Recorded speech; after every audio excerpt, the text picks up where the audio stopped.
بابی زی وقار اللہ اگر وقت دے ماں باپ کی خدمت کریں. ایک بندے نے اپنی ماں سے کہا میری ماں مجھے اپنے حق معاف کر دے، میں اللہ کی محبت کا جام پینا چاہتا ہوں، نماز لمبی پڑھنا چاہتا ہوں، خیال آتا ہے تیرا نماز چھوٹی کر دیتا ہوں، دل کرتا ہے جنگلوں میں نکل جاؤں عبادتیں ریاستیں کروں، پھر تیرا خیال آتا ہے پھر جلدی واپس آ جاتا ہوں، تو اپنے حق معاف کر دے، میں ولایت کا تاج پہننا چاہتا ہوں.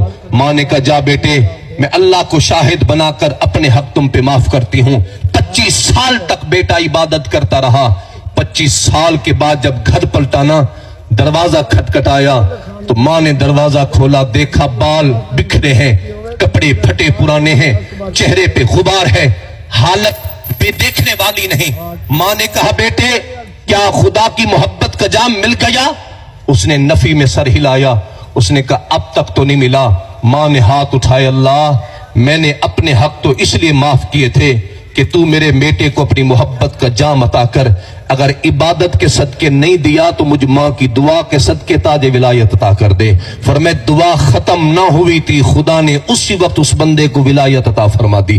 25 سال کی عبادت جو انسان کو اللہ کا قرب نہ دے سکی وہ ماں کی ایک لمحے کی دعا نے عطا کر دیا. وہ میرے آقا نے فرمایا نا لو ادرکت والدی او احدہما وانا فی صلاۃ العشاء قرأت فیہا بفاتحۃ الکتاب تنادی یا محمد لاجبتھا لبیک. اگر میں تمہیں نماز پڑھاتا اور میری ماں حجرے کے پردے کے پیچھے سے آواز دیتی بیٹے محمد ادھر آ جاؤ، حضور آپ کیا کرتے؟ فرمائے میں فاتحہ چھوڑ کے اپنی ماں کے بلاوے پہ چلا جاتا. فرمائے کاش صحابہ آج میری ماں حیات ہوتی.